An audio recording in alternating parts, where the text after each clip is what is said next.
Bienvenue au cours de rattrapage pour le collège. Dans cette vidéo, on va parler de quelque chose que je fais en 6ème, mais ça dépend des établissements et certains n'ont pas de physique-chimie en 6ème, donc peut-être que vous le verrez en 5ème.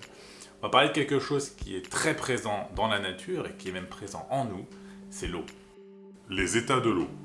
On va d'abord parler de ces fameux états de l'eau et ensuite on verra ce que ça implique au niveau microscopique, commencer à toute petite échelle. Puis on parlera des changements d'état, comment on passe d'un état à un autre, et on finira par le cycle de l'eau. Les trois états de l'eau. L'eau est une des rares matières à exister sur Terre à l'état naturel sous ces trois états. En fait, la plupart des autres existent sous deux états, solide, liquide ou liquide et gaz, rarement trois états. Donc justement, ces trois états, puisque je viens de le dire malgré moi, c'est liquide, solide et gazeux. Et parfois je dis gaz au lieu de gazeux parce que ça va plus vite. Chacun de ces trois états a ses propres caractéristiques. L'état solide, par exemple, a sa propre forme, tandis que l'état liquide a toujours une surface horizontale et prend la forme de son contenant. L'état gazeux, lui, prend tout l'espace disponible et donc du coup a la forme de celui qui le contient. Si on veut voir ce qui se passe au niveau microscopique, c'est-à-dire à toute petite échelle, il va falloir d'abord se poser un modèle. Un modèle, c'est quelque chose qui nous sert à expliquer ce qu'il se passe. C'est pas forcément la réalité, mais tant que ça fonctionne, on le garde. Nous, on va se poser le modèle qu'on appelle le modèle particulaire, c'est-à-dire un modèle avec des particules, des toutes petites particules. Dans ce modèle, ces particules, elles ont quatre caractéristiques et ça va nous faire penser à ce qu'on a comme des petites billes en fait, des billes dures.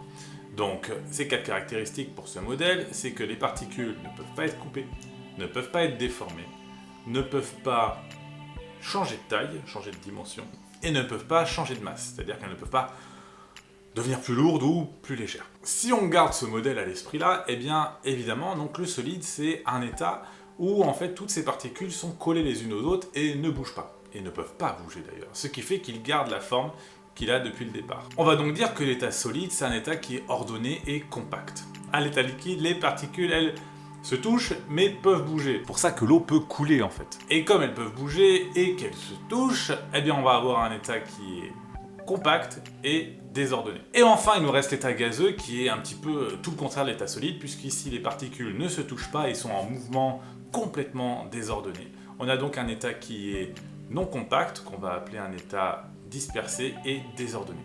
Les changements d'état. Pour changer d'état, il faut soit chauffer, soit refroidir. On va partir du solide. Si on chauffe un solide, eh bien, il va devenir liquide. C'est ce qu'on appelle la fusion. Si on chauffe encore ce liquide, il va devenir gazeux. C'est ce qu'on appelle la vaporisation. Il est aussi possible de passer de l'état solide directement à l'état gazeux. C'est ce qu'on appelle la sublimation.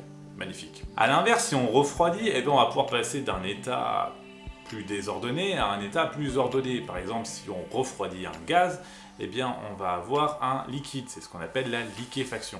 Tandis que si on continue de refroidir ce liquide, eh bien, on va obtenir un solide, c'est ce qu'on appelle la solidification. Et bien sûr, comme il était possible de passer du solide au gazeux directement, on peut passer du gazeux au solide directement, c'est ce qu'on appelle la condensation. Et tous ces changements d'état, on peut les reproduire à la maison, assez facilement, ou ils se font naturellement dans la nature, puisque c'est naturel.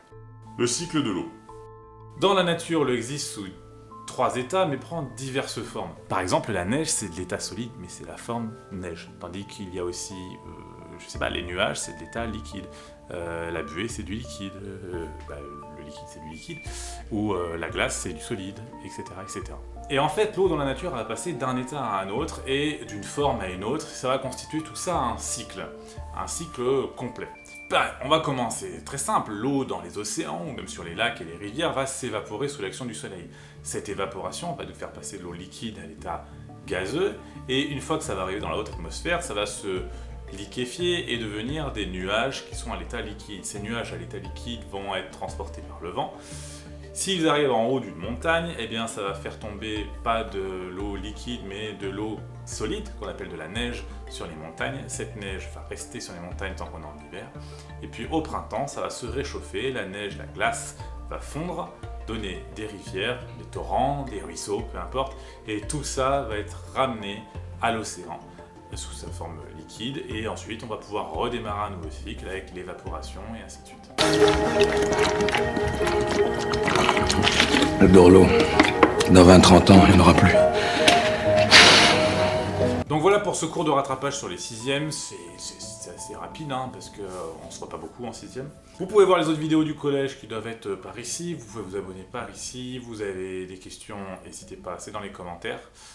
Je vous laisse avec une petite remarque d'utilité pratique, sachez que l'eau de la douche et l'eau des toilettes va au même endroit, donc faites des économies, faites pipi sous la douche.